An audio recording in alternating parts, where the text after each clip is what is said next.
శతమానం భవతి. కానీ ఇప్పటికే మీరు చాలా సమస్యల్లో ఉన్నారు. పాపం మన మురారి పరిస్థితి తలుచుకుంటే నాకు చాలా బాధగా ఉంది. మనసారా ప్రేమించిన రాధమ్మ గతం మరిచిపోవడం ఏంటి? తనెవరో తెలియనట్టు ప్రవర్తించడం ఏంటి? ఈ బాధలో ఉన్నప్పుడు మళ్ళీ మీకు శ్రమ ఎందుకని వాళ్ళ గురించి నేను ఎంక్వైరీ చేస్తున్నాను. ఇదిగో ఈ విషయంలో మీరందరూ రిలాక్స్డ్గా ఉండండి. వాళ్ళెవరన్నది నేను బయటికి తీసుకొస్తాను. అప్పుడు వాళ్ళంతా చూద్దాం. అది అంత శ్రమ నీకెందుకు రుద్రప్ప? నీకే చాలా పనులుంటాయి కదా. ఈ విషయం నేను చూసుకుంటానులే. మీరు చూసుకోకూడదనే కదమ్మా ఇంత తెలివిగా వచ్చి అంత నమ్మకంగా నటిస్తున్నాడు. భలేవారమ్మగారు, ఇందులో శ్రమే ఉంది. ఇదిగో ఇది నా ఇల్లు, నా ఇంటిని నేను చూసుకోవడం నా బాధ్యత అంటున్నాను. ఆ బాధ్యతతోనే నేను చేస్తాను అంటున్నాను, అంతే. పర్వాలేదు రుద్రప్ప గారు, మాకు ఎన్ని పనులున్నా ఎన్ని సమస్యలున్నా ఏది ఎలా తెలుసుకోవాలో మాకు బాగా తెలుసు. అది నేను చూసుకుంటాను. ఈ విషయంలో మీరు ఎక్కువ ఆలోచించకండి.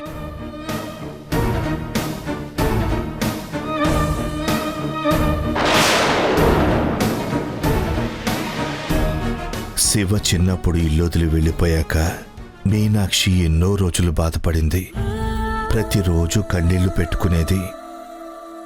వెళ్ళిపోయిన నా శివ తిరిగొస్తాడండి, తప్పకుండా నా కొడుకు నా కోసమైనా తిరిగొస్తాడండి అని నా మీనాక్షి ఎప్పుడు అంటుండేది.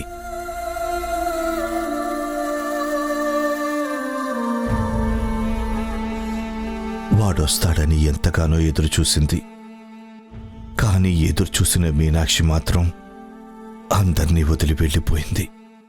అప్పటికీ వాడు మాత్రం రాలేదు.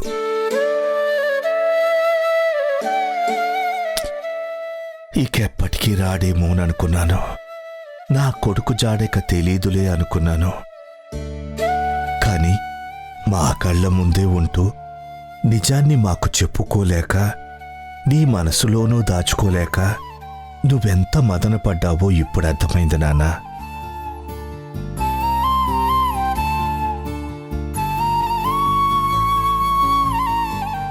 ఇకనైనా ఎలాంటి కలతలు కన్నీళ్లు లేకుండా అందరూ సుఖంగా ఉండాలని కోరుకున్నాను. కానీ మనందరి గురించి ఆలోచించే భాను మనకి దూరమైంది. తను తిరిగొచ్చేంత వరకు మనకి ఇంట్లో ఆనందం ఉండదు.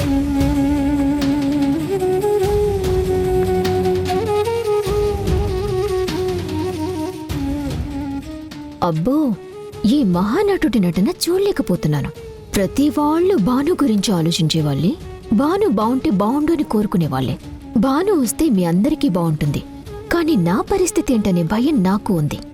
ఆ భాను ఎప్పటికీ రాకూడదని కోరుకునే ఏకైక వ్యక్తిని నేనే. బావా, నేను ఇంటి కొడుకునైనా నువ్వే పెద్ద కొడుకుల అన్ని బాధ్యతలు చూసుకుంటున్నావు. ఇంకెప్పుడు నిన్ను బాధ పెట్టేలాగా ఈ ఇంట్లో ఎవరూ ప్రవర్తించరు. చిన్నదానివి అయినా చాలా పెద్ద నిర్ణయం తీసుకున్నావమ్మా. అందరి ముందు ఈ విషయాలు మాట్లాడి అందరి అపోహల్ని తొలగించావు. అదిగో తండ్రి కొడుకుల్ని కలిపావు. నీ భర్త బాధ గురించి నువ్వింతలా ఆలోచించావు. తన బాధని తీర్చడానికి ఇంతలా ప్రయత్నించావు. నిజంగా నువ్వు నా ఆయుష్ని కూడా పోసుకుని చల్లగా ఉండమ్మా.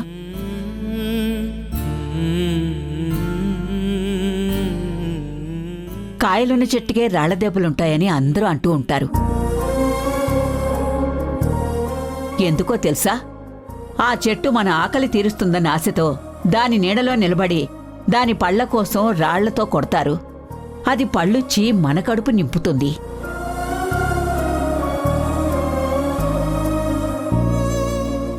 చూసేవాళ్లకి పళ్ళు మాత్రమే కనపడతాయి.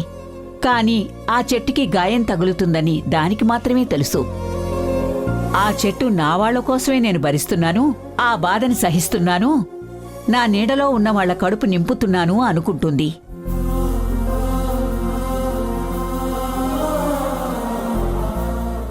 అదే పని భాను పార్దు చేశారమ్మా.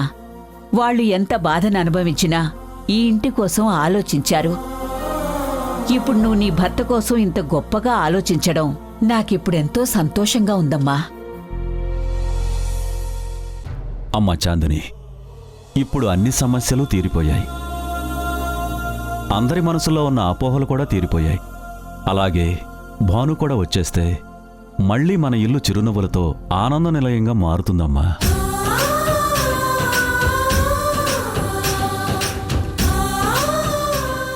తప్పకుండా వస్తుందండి. నా కోడలు మనల్ని వదిలి ఎక్కడికి వెళ్ళలేదు, ఈ ఇంటికి దూరంగా ఉండలేదు. తొందరలోనే భాను ఈ ఇంటికొస్తుంది. మళ్ళీ ఇంట్లో ఆనందం చిగురిస్తుందన్న నమ్మకం నాకుంది. నమస్తే మేడం. నమస్తే. మీతో మాట్లాడడానికి వచ్చాను. కూర్చోండి. లేవండర్రా. కూర్చోండి. ఏంటి సార్, మాతో ఏం మాట్లాడాలి? అదే సార్, భానుమతి గారి కోసం మొత్తం వెతికాం. ఫారెస్ట్ ఆఫీసర్స్ కూడా అడవంతా జల్లెడ పట్టారు. కనీసం ఎక్కడా ఏ ఆచూకీ దొరకలేదు. కనీసం ఏదైనా ప్రమాదంలో ఆవిడ చనిపోయి ఉంటే డెడ్ బాడీ అయినా దొరకాలి కదా. Stop it, stop it, stop it.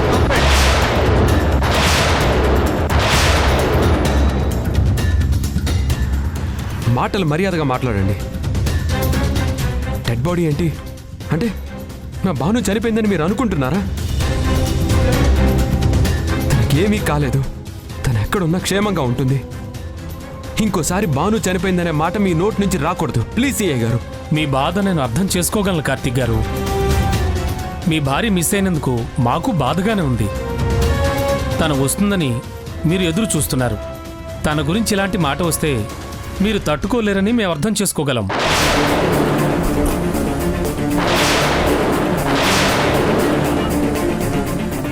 కానీ మా సర్వీసులో ఇలాంటి కేసులు ఎన్నో చూస్తుంటాం. ప్రతి కేసులో ఏదో ఒక క్లూ దొరుకుతుంది. కేసు క్లోజ్ చేయడం జరుగుతుంది. మనిషి ఎక్కడికైనా వెళ్ళిపోవడం కానీ, ఏదైనా ప్రమాదం జరగడం కానీ, ఇందాక మేమన్నట్టు ఏదో విధంగా జరగడం కానీ, ఏదో ఒకటి ఫైనల్గా తెలుస్తుంది. కానీ భానుమతి గారి కేసు విషయంలో జరిగింది ఏంటంటే, ఆవిడ కావాలని ఎక్కడికో దూరంగా వెళ్ళిపోయి ఉంటారని మాకు అనిపిస్తోంది. వాంటెడ్గా వెళ్ళిపోయిన వాళ్ళ గురించి ఎంత వెతికినా కనిపించరు.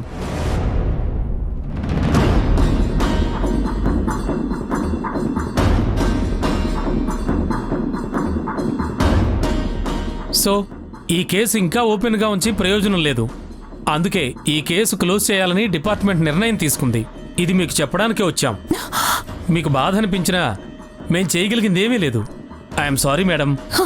బయలుదేరతాం.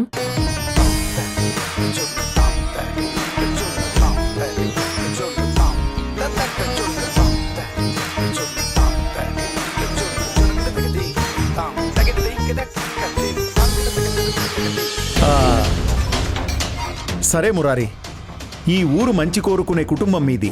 మీరు బాగుండాలని ఇదిగో ఈ ఊరు కూడా కోరుకుంటోంది. అందుకే మీకు శ్రమ ఎందుకని నేను సాయం చేద్దాం అనుకుంటున్నాను. కానీ ఆ ప్రయత్నం చేయొద్దు. మీరే ఎంక్వైరీ చేసుకుంటానని చెప్పాక ఇంక నేనేం చేస్తాను? అమ్మగారు, నేను ఇక్కడికి వచ్చాను అన్నా, ఇలా మాట్లాడుతున్నాను అన్నా, మీ ఇంటి కోసం ఏదో చేయాలన్న ఆశ తప్ప అంతకు మించి నాకే స్వార్థం లేదమ్మా. కానీ సాయాన్ని కూడా మురారి వద్దంటున్నాడు. తన నిర్ణయాన్ని కాదనను. మరి ఇంకా నేను వెళ్ళొస్తానమ్మా. పదగిరి.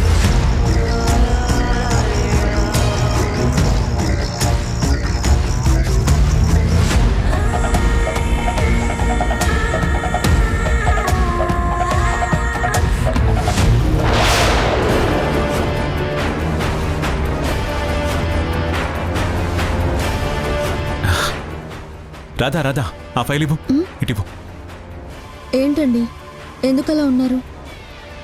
ఈ ఫైల్లో ఏముంది? ఏం లేదు, క్యాజువల్గానే అడిగాను. ఇవన్నీ నా రిపోర్ట్సే కాబట్టి వీటిని చదివితే అసలు నాకేమైందో తెలుస్తుంది కదా. అందుకే చూద్దామనుకున్నాను. చదివేసిస్తాను, ఓకేనా? పూర్తిగా రిపోర్ట్స్ ఏం లేవు రాధా. ఓన్లీ నీ బ్లడ్ రిపోర్ట్స్ వచ్చాయని చెప్పాను కదా. ఈరోజు నీకు స్కానింగ్ చేయించాలని టోటల్ బాడీ స్కానింగ్ అయ్యాక అప్పుడు నీ రిపోర్ట్స్ చదువు, ఓకేనా? ఇప్పుడు ఇటివ్వు ప్లీజ్. ఇప్పుడు వీటిని చదివే అవసరం లేదు, ఇటివ్వు. ఇందులో రహస్యాలేం లేవు కదా. చదివితే తప్పే ఉంది. కనీసం బ్లడ్ రిపోర్ట్స్లోనైనా ఏమొచ్చిందో తెలుస్తుంది కదా.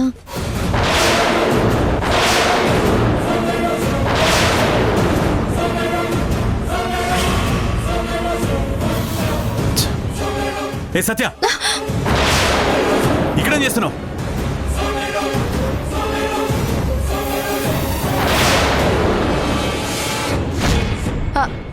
మావయ్య అది మరి ఏంటది? దొంగలా రావాల్సిన అవసరం ఏముంది? నక్కి నక్కి చూసే అవసరం ఏముంది? అందరం ఇంట్లోనే ఉన్నాం కదా, ఎందుకలా వస్తున్నావు? ఏమైందండి? అసలు ఎందుకు ఇంత కంగారు పడుతున్నారు? ఇప్పుడు సత్య చేసిన తప్పే ఉంది. తన మీద ఎందుకు అంతలా కోపడుతున్నారు?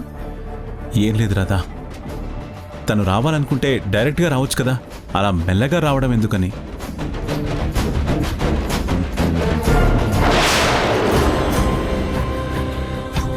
ఒక నిమిషం, నేను తీస్తాను.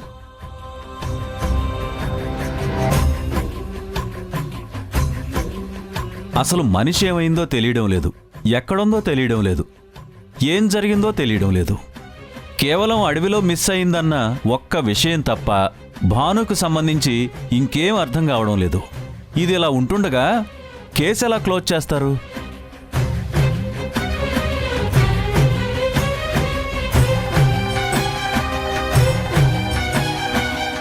పోలీసులు ఎందుకు ఇలా ప్రవర్తిస్తున్నారు నాకైతే అర్థం కావట్లేదు. మనకున్న బాధ పోలీసులకు ఉండదు కదరా.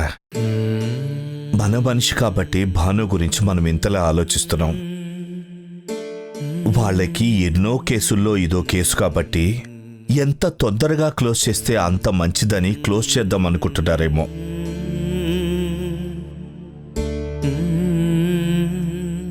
రక్త సంబంధం కాబట్టి ఆ బాధ మనకుంటుంది. ఉద్యోగమే కాబట్టి బాధ్యతే వాళ్ళకుంటుంది. బాధ్యతాయుతంగా నడుచుకోవాలని వాళ్ళు అనుకుంటున్నారు. మన మనిషి కాబట్టి కనపడాలని మనం ఆశపడుతున్నాం. అంతే తేడా. లేదన్నయ్యా, ఈ కేసుని అంత తొందరగా నేనెందుకు క్లోజ్ చేయిస్తాను? భాను ఆచూకీ తెలియనంత మాత్రాన ఇంకేమీ చేయలేమని మాత్రం కాదు కదా. నేను వెంటనే మినిస్టర్ గారితో మాట్లాడతాను. వీలైతే 2 స్టేట్ల హోమ్ మినిస్టర్లతో మాట్లాడతాను. కేసు లైవ్లో ఉంచేలాగా నేను చేస్తాను.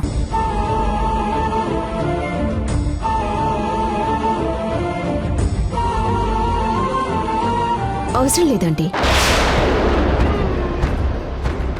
ఇంకా దీని గురించి మనం అందరం ఎంత ప్రయత్నించినా కూడా ఫలితం ఉండదు. మీరు మినిస్టర్ గారితో మాట్లాడినా అక్కడ జరిగేది ఏముండదు ఆంటీ. నీ నోరు పడిపోను. శుభం పలకరా పెళ్లి కొడక అంటే అవిలేటి కొండ పక్కనే చచ్చినట్టు తొంగుంటానన్నట్ట. వెనకటికి నీలాంటి వాడే. వాళ్ళ ప్రయత్నం ఏదో వాళ్ళు చేస్తామంటే మధ్యలో నువ్వెందుకు అపశకున పక్షిలాగా ఇలాంటి కూతలు కూస్తున్నా? నేనేమీ తప్పుగా మాట్లాడట్లేదు బామ్మ. భాను విషయంలో ఇలా మాట్లాడుతున్నాను కాబట్టి నీకు కోపం వచ్చుంటుంది. నువ్వు భాను విషయంలో ఎప్పుడూ ఇలానే మాట్లాడతావు. అందులో అసలు మాకు కొత్త ఏమీ లేదు. కానీ ఇలాంటి పరిస్థితుల్లో కూడా నువ్వు ఇలా మాట్లాడుతున్నావు చూడు, అందుకే బామ్మ కోపం వచ్చింది. చూడు నీలిమా, వదిన తిరిగి రావాలి, పోలీసులు మాత్రమే కనిపెట్టగలరని అందరం అనుకుంటున్నాం. అందుకే ఈ కేసు లైఫ్లో ఉంచుతానని అమ్మంటుంది. ఇందులో నీకొచ్చిన అభ్యంతరం ఏముంది? నువ్వు అక్కడి నుంచి ఇదే మాట చెప్తున్నావు నీలిమా. భాను కనపడదు, భాను దొరకదు అని. ఇక్కడికొచ్చినా ఇదే మాట్లాడుతున్నావు. అసలు నువ్వేమనుకుంటున్నావో నీకైనా అర్థం అవుతుందా? మీరందరూ నా మీద ఎందుకు కోపాన్ని పెంచుకుంటున్నారో, నాతో ఎందుకు ఇలా మాట్లాడుతున్నారో నాకైతే అర్థం కావటం లేదు. కొంచెం ప్రాక్టికల్గా ఆలోచించండి.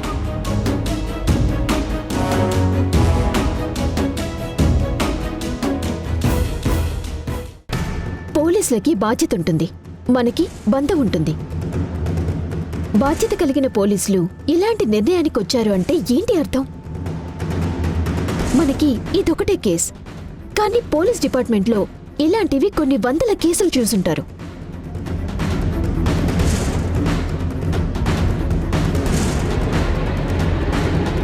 ఇలాంటి విషయాల్లో ఎవరు ఎలా ప్రవర్తిస్తారో వాళ్ళు నిర్ణయించుకున్నాకే కేసు క్లోజ్ చేయాలి అన్న నిర్ణయానికి వస్తారు. పోలీసులు క్లోజ్ చేస్తున్నారంటే ఇంకా భాను ఆచూకి ఎప్పటికీ కనపడదని అర్థం. నువ్వింకొక మాట మాట్లాడావంటే పట్లకాడ కాల్చి నాలుగు మీద వాత పెడతాను. నువ్వు ఏ ముహూర్తాన కొంపలో అడుగు పెట్టావో గాని ఆ రోజు నుంచి ఇంట్లో గొడవలు తప్ప ప్రశాంతత లేదు. ముందు నిన్ను బయటికి పంపిస్తేనే నేను నా కుటుంబం ప్రశాంతంగా ఉంటావేమో అనిపిస్తుంది. చూడు బామ్మ, మీరు నా మీద ఎంత కోపాన్ని పెంచుకున్నా, ఎన్ని తిట్లు తిట్టినా నేను ప్రాక్టికల్గా మాట్లాడే మనిషిని, నిజాన్ని నిర్భయంగా చెప్పే మనిషిని. ముందు తెలుసుకోండి అసలు నేనేం చెప్పాలనుకుంటున్నాను. నా మాట విన్నాకే కదా నేను తప్పు చేస్తున్నానో ఒప్పు చెప్తున్నానో మీకు అర్థమవ్వటానికి. నువ్వేం చెప్పాలనుకుంటున్నావో స్ట్రైట్ గా చెప్పు. ఎలాంటి డొంక తిరుగుళ్ళు లేకుండా చెప్పదలుచుకున్న పాయింట్ ని స్ట్రైట్ గా మాట్లాడు. ఒక్క విషయం ఆంటీ, ఎంత ప్రయత్నిస్తున్నా భాను ఆచూకీ తెలియటం లేదంటే ఏంటి అర్థం? భాను మిస్ అయిందనో, భానుకి ఏదో జరిగిందనో కాదు.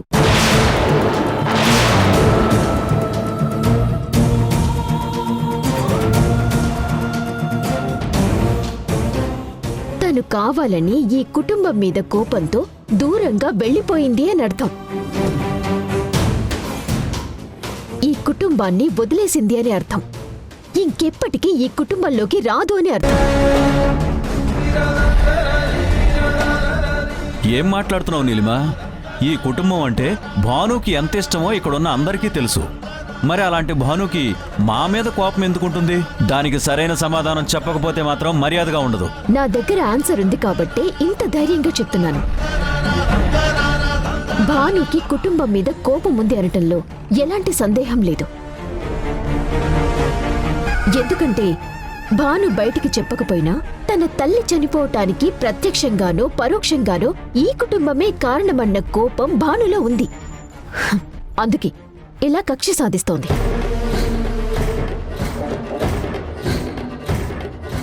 తన అన్నయ్యని మీ కుటుంబంతో కలపాలి అనుకుంది కాబట్టి ఇన్నాళ్ళు ఓపిక పట్టింది. కుటుంబంతో కలిపింది. మీరందరూ పార్థుని అర్థం చేసుకున్నారు. ఇంకా భాను అనుకున్నవన్నీ నెరవేరాయి. తన పగ మాత్రమే మిగిలిపోయింది. అందుకే ఇప్పుడు ఎవ్వరికీ చెప్పకుండా అందర్నీ వదిలేసి వెళ్ళిపోయింది. తన ఆచూకీ కూడా తెలియకుండా చేసింది. అడవిలో ఫోన్ దొరికింది. భాను మెడలో ఉండే తాళి దొరికింది. మరి భాను ఎందుకు దొరకలేదు అంటే ఇవేవి అనుకోకుండా జరిగినవి కాదు. మొత్తం భానుయే కావాలని చేసింది. తను అనుకున్న పగని తీర్చుకోవటం కోసమే అందర్నీ వదిలేసి వెళ్ళిపోయింది.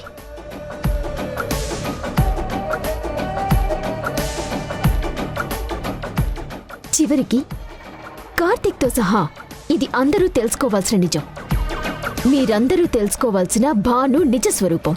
నీలిమా, నిన్ను నిన్ను నిన్ను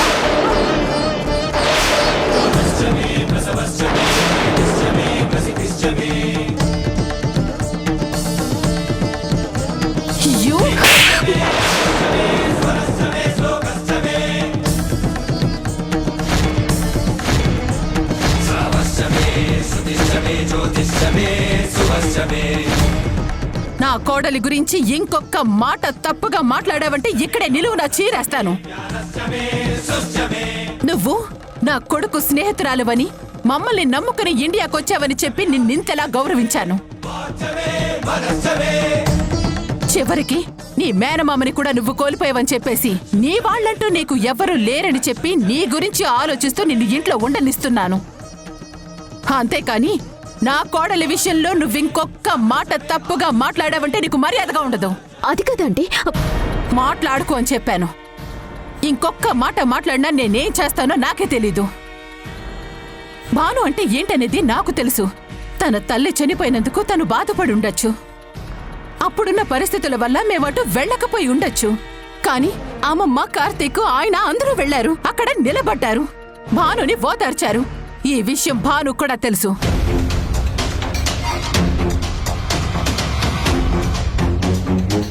నేను వెళ్ళనంత మాత్రాన తను నా మీద కోపం పెంచుకుంటుందని చెప్పి నేననుకోను. భాను ఇంత కుసంస్కారిగా ఆలోచిస్తుందని చెప్పి నేను ఎటువంటి పరిస్థితుల్లోనూ నమ్మను. కడిగినటువంటి ఆణిముత్యం నా కోడలు. అసలు తన కాలి గోటికి కూడా నువ్వు సరిపోవు. అలాంటి భాను గురించి నువ్వు తప్పుగా మాట్లాడితే మాత్రం నేను ఊరుకునేటువంటి పరిస్థితే లేదు.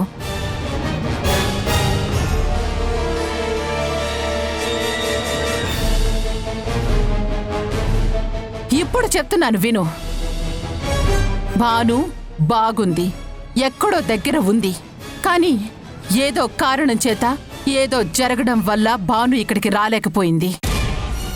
అదేంటనేది మనకి తెలియడం లేదు. కాబట్టి భానుకి ఏవైందోనని చెప్పి మేమందరం కంగారు పడుతున్నాం. మళ్ళీ భాను ఇంటికి తిరిగి వస్తుంది, నా కుటుంబం బాగుంటుంది. నా కొడుకు భార్య అంటే భాను మాత్రమే, ఈ ఇంటికి కోడలు అంటే భాను మాత్రమే. అంతకు మించి ఇంకొక మాట మాట్లాడితే మాత్రం నీకు మర్యాదగా ఉండదు. గుర్తుపెట్టుకో. బావా, హాస్పిటల్కి వెళ్ళారు కదా, డాక్టర్ ఏమన్నారు? కార్తీక్, బాను కనిపించింది. కార్తీక్,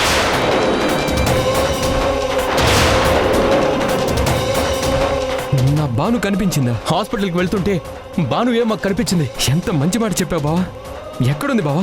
నా బాను ఎక్కడ కనిపించింది?